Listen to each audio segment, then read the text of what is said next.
Subscribe कीजिए हमारे channel को और बेल आइकन को प्रेस करके ऑल सेलेक्ट कर लें हमारे लेटेस्ट वीडियो हर रोज देखने के लिए।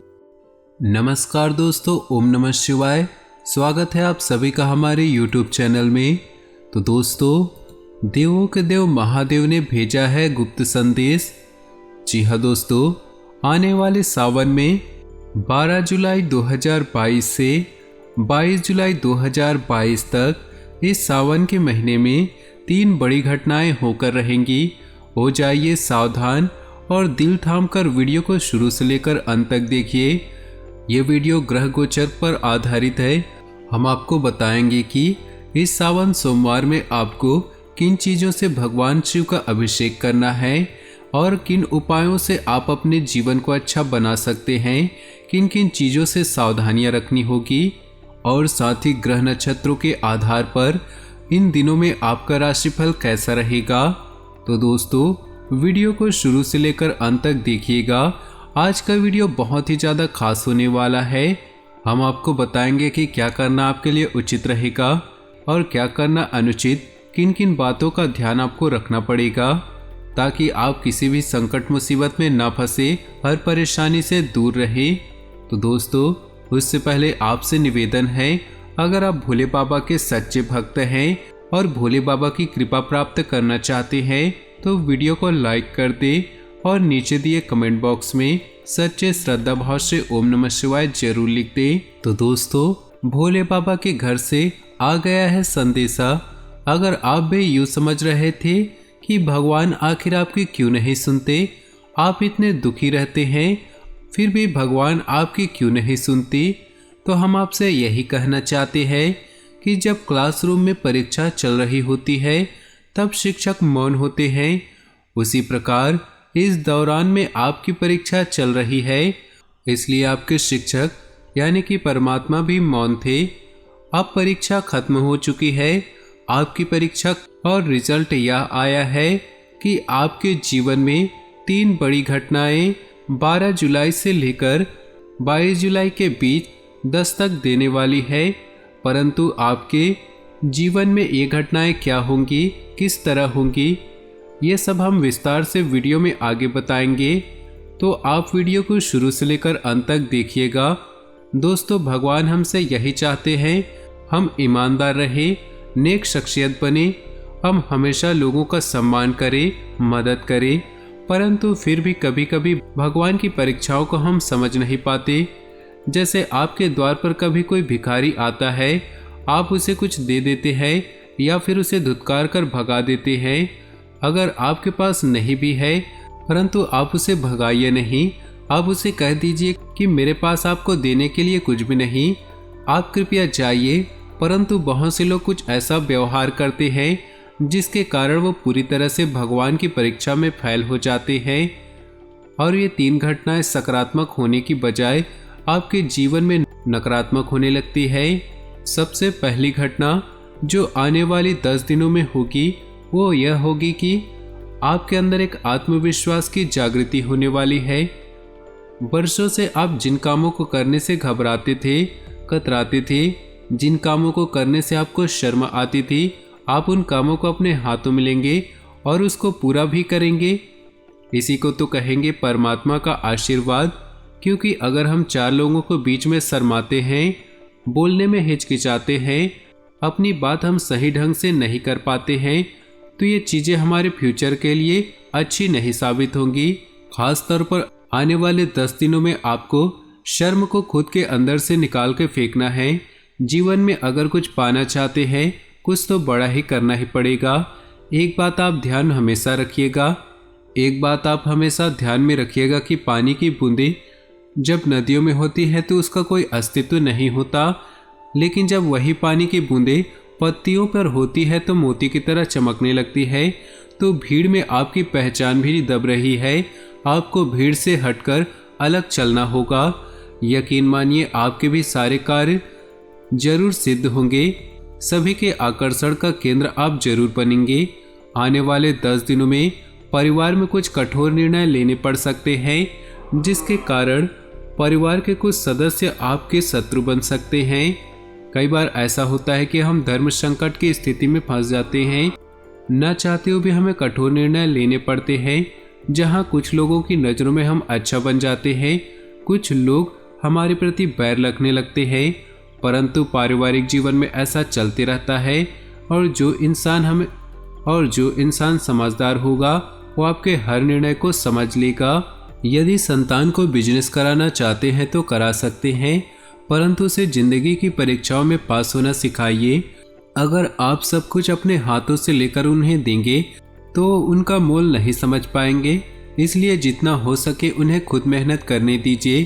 हाँ, उन्हें थोड़ा सपोर्ट जरूर कीजिए, परंतु उनका फ्यूचर पूरी तरह से बना बुनाया उनके हाथ में मत सौंपिए, नहीं तो वे सफलता के महत्व को नहीं समझ पाएंगे। और ऐसा ही कुछ आपके घर में दूसरी घटना के रूप में होने वाला है। कई बार हम हमारे संतानों को बेफिक्रा छोड़ देते हैं, परंतु बाहर के देशों में हम देखें तो वहाँ 18 से 20 वर्ष की आयु में ही माता पिता अपनी संतानों को स्वतंत्रता दे देते हैं कि वह खुद कुछ करके दिखाए और समाज में अपना नाम बनाए। और यहाँ ऐसा बिल्कुल नहीं होता। तो बातों को समझे। अगर आप अपने संतानों को बड़ी उपलब्धि प्राप्त करवाना चाहते हैं तो उन्हें खुद के दम पर कुछ करना सिखाइए। चारों ओर चल रही समस्याओं को छोड़कर प्रभु की भक्ति में लीन हो जाइए। कई बार जीवन में अनचाहे मोड़ आ जाते हैं, न चाहते हुए भी हम ऐसी सिचुएशन में फंस जाते हैं जिससे बाहर निकलना आसान नहीं होता। परंतु परमात्मा हमें संदेशा देते हैं कि हम जिस परिस्थिति में उलझे हुए हैं उसका समाधान हमारे पास ही है। लेकिन रोने धोने में हम इतना समय बेकार कर देते हैं कि हम उस समाधान को देख नहीं पाते। भगवान श्री कृष्ण ने स्वयं गीता में कहा है कि जब भी हमारा बुरा समय आता है तो उसका समाधान भी उसी समय उत्पन्न हो जाता है, परंतु आप उसे देख नहीं पाते, रोने धोने में इतना व्यस्त हो जाते हैं। तो हमारी आपसे यही निवेदन है कि अगर आपके जीवन में कुछ भी अशुभ होता है तो सबसे पहले अपना सर पकड़कर रोने की बजाय अपनी बुद्धि को काम में लगाइए। सोचिएगा कि मैं ऐसी सिचुएशन से कैसे बाहर आ सकता हूँ, फिर देखिए कैसे आपका काम चुटकियों में बन जाएगा। अगर व्यापार में चल रही परेशानियों को लेकर आप बहुत परेशान चल रहे हैं तो आप अपने पिताजी से बात कर सकते हैं। वे आपको इसका हल निकलवाने में बहुत मददगार साबित होंगे। जीवन साथी की तरक्की होगी। और आप किसी की भी कही सुनी बातों पर भरोसा न करें, नहीं तो ये आपके लिए विवाद खड़ा कर सकता है। भाई बहनों से रिश्ते में कुछ अनबन चल रही है तो अब समाप्त होने वाली है। साथ ही छोटे व्यापारियों को छोटे लाभ होंगे और बड़े व्यापारियों को बड़ा लाभ होगा। आपके व्यापार में कुछ ऐसी घटना घट सकती है जिसे आप समझ नहीं पाएंगे कि आपको प्रॉफिट हुआ है या लॉस हुआ है। यदि आने वाले 10 दिनों में यानी कि 12 जुलाई से 22 जुलाई के बीच नया वाहन खरीदने का अगर आप सोच रहे हैं तो परमात्मा का यही संदेशा है कि आपके लिए शुभ और फलदायक रहने वाला है। परंतु कहीं न कहीं किसी दोस्त की कुछ जिम्मेदारियां आपके कंधों पर आने वाली है। अब जिम्मेदारी तो बड़ी चीज़ होती है, हमें अपनी जिम्मेदारियों से भागना नहीं है, जितना हो सके अपना बेस्ट देना है। ससुराल पक्ष के साले और बहनों को धन उधार दिया था तो यूं ही समझिएगा कि यह उधार धन आपके रिश्तों में दरारें लाने वाला है। जितना ज़्यादा हो सके घर परिवार में रिश्तेदार में पैसों का आदान प्रदान न करें, इससे रिश्तों में दरार आ सकती है। दोस्तों, अब हम आपको बताने वाले हैं इस सावन में क्या उपाय करने हैं, किन चीज़ों से आपको सावधानियां रखनी हैं और व्रत में किन खास बातों का ध्यान रखना है। दोस्तों, 14 जुलाई से सावन का सोमवार शुरू हो रहा है। अधिकांश लोग सोमवार के दिन व्रत रखते हैं। ऐसे में सबके मन में यही सवाल रहता है कि व्रत में लोगों को क्या खाना चाहिए, किन किन चीज़ों से सावधानियां रखनी चाहिए और इस दौरान आपको कौन से उपाय करने चाहिए। तो हम इन सब के बारे में विस्तार से बताएंगे, वीडियो को ध्यान से सुनिएगा। अगर आप भी सावन के सोमवार का व्रत रखते हैं तो नींबू की शिकंजी और नारियल पानी पी सकते हैं। इसे आप व्रत में खुद को पानी की कमी दूर करने की जगह इस्तेमाल कर सकते हैं। आप व्रत में मूंगफली या मखाने को भूनकर खा सकते हैं। इसे खाने से आपको भूख नहीं लगेगी। साथ ही आप इसके साथ ड्राई फ्रूट्स भी खा सकते हैं।